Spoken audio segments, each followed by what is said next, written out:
안녕하세요. 오늘은 예배 특강 두 번째 시간입니다. 오늘은 예배의 대상은 누구인가? 라는 질문에 대해서 그 답을 한번 찾아보려고 합니다. 사도행전 17장은 오늘날 그리스 아테네인 고대 도시 아덴의 모습을 보여줍니다. 그곳에는 온갖 우상들을 위한 여러 우상 제단들이 있었는데 그 중에는 알지 못하는 신을 향한 제단도 있었다고 합니다. 이렇게 아덴에 살던 고대의 사람들은 혹시라도 존재할지 모르는 신들을 향해서 혹시라도 당할지 모를 재앙을 피하기 위한 목적으로 예배를 드렸던 것입니다.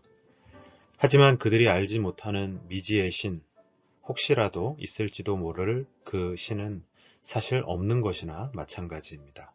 그들의 예배는 그저 허공에 대고 하는 것이나 다를 바 없습니다. 혹시라도 신이 있다면 그저 그게 누구이든지 간에 나한테 해코지하지 말고 그저 나를 좀 잘 봐달라는 것입니다. 이런 아덴의 우상 예배자들의 모습은 오늘날 자동차 뒤편에 다양한 종교의 마크가 가로로 길게 이어져 있는 스티커를 붙이고 다니는 현대인들과 본질적으로 다를 바가 없습니다. 누구든 그저 나를 도와달라는 것입니다. 내 뜻대로 가고 있는 나를 방해하지 말고 그저 좀 도와달라는 것입니다. 결국 알지 못하는 신을 섬기는 그들의 우상은 그들 자신입니다. 본질적으로 우상을 향한 예배는 예나 지금이나 언제나 이렇습니다. 그런데 하나님을 믿는 신자들은 이런 모습과는 다릅니다. 우선 우리 기독교의 예배는 분명한 대상을 향하고 있습니다. 아무 우상이나가 아니라 오직 살아계시고 참되신 하나님입니다. 데살로니가 전서에서 바울은 이방 도시인 데살로니가에서 우상을 믿었던 데살로니가 성도들이 하나님을 섬기는 자로 변화된 사실을 이렇게 말합니다. 1장 9절입니다. 우리가 어떻게 너희 가운데 들어갔는지와 너희가 어떻게 우상을 버리고 하나님께로 돌아와서 살아계시고 참되신 하나님을 섬기는지.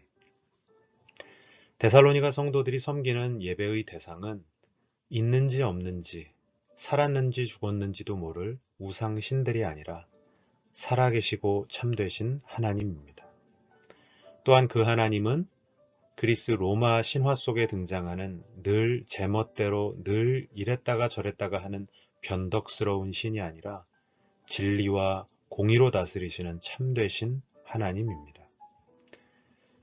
우리 믿는 자들은 우리가 신앙하고 예배하는 대상을 분명히 합니다. 저희가 매 주일마다 예배 시간에 공동체로서 함께 고백하는 것이 있습니다. 뭐죠? 바로 사도신경입니다. 사도신경은 우리의 믿음의 대상이 누구인지를 분명히 밝히고 있습니다. 성부 하나님, 성자 예수님, 그리고 성령님, 성삼위 하나님입니다. 우리는 전능하사 천지를 만드신 하나님을 믿습니다. 또한 그의 아들이신 예수 그리스도를 믿습니다. 더불어 우리는 우리 안에 내주하시는 성령님을 믿습니다.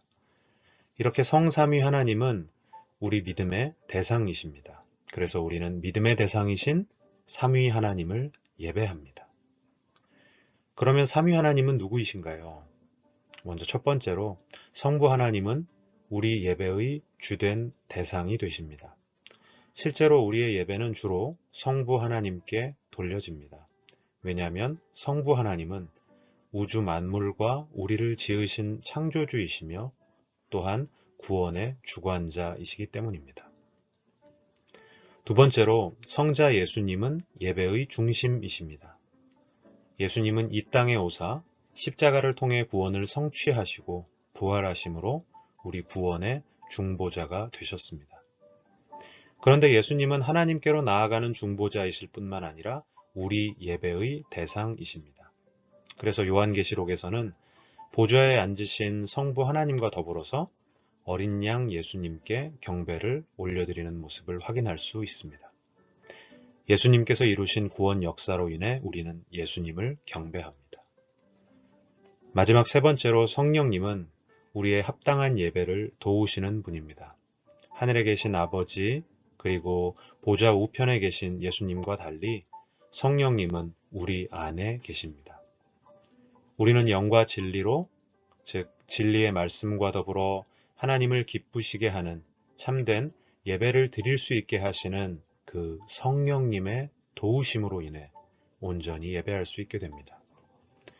성령님은 우리가 오직 그분 안에서, 즉 하나님의 영이시며 그리스도의 영이신 성령 안에서 온전히 예배하게 하심으로 영광을 받으십니다. 우리 안에서 도우시는 성령님도 우리의 예배를 받으시는 것입니다. 이렇게 그저 성부 하나님만이 혹은 성부와 성자 예수님만이 아니라 삼위 하나님이 우리의 예배의 대상이 되신다는 사실은 저희가 가진 찬송가를 통해서도 확인할 수 있습니다. 여러분이 가지고 계신 찬송가를 제일 앞에서부터 펼쳐보시면 찬송가 1장부터 7장까지는 모두 송영 찬송입니다. 그래서 이 찬양의 상단 제목 옆에 보면 송영이라고 적혀 있는 것을 확인하실 수 있을 것입니다. 이 말은 찬양의 주제 그리고 형식상 분류로 따질 때 하나님께 영광을 올려드리는 것에 집중하는 송영 찬송곡이라는 말입니다. 그런데 이 찬송들에는 거의 대부분이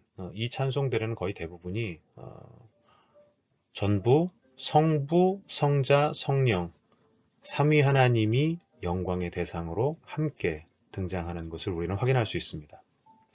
이렇게 우리 예배의 대상은 삼위 하나님입니다.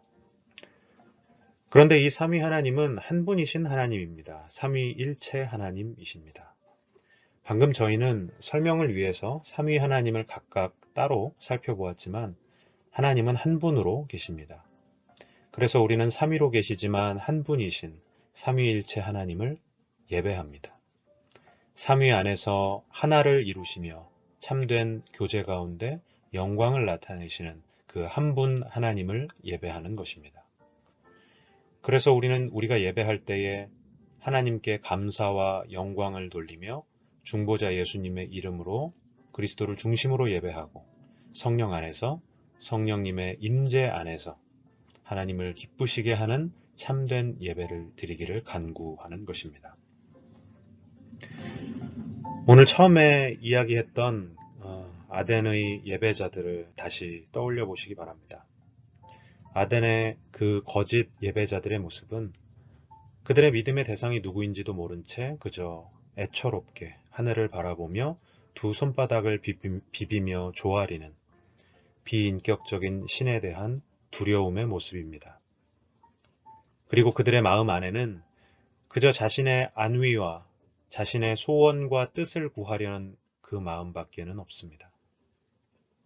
이런 모습은 오늘날 불신자 그리고 비신자들의 모두의 모습입니다.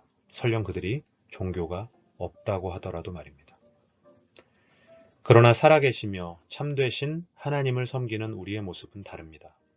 우리는 신구약 성경을 통해 하나님의 창조와 그의 아들 예수님을 통한 구원, 그리고 지금도 성령으로 구원의 역사를 계속하시는 인격적인 하나님을 압니다.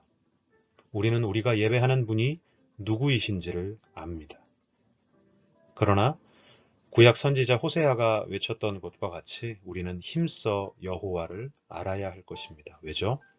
머리로만이 아니라 우리의 모든 삶으로 전 인격으로 하나님을 알 때에 비로소 우리는 그분의 한없는 은혜 앞에 우리의 두 손을 들고 항복하며 굳은 신뢰와 확신 가운데 우리 믿음의 대상이시며 예배의 대상이신 삼위일체 하나님을 온전히 예배할 수 있기 때문입니다.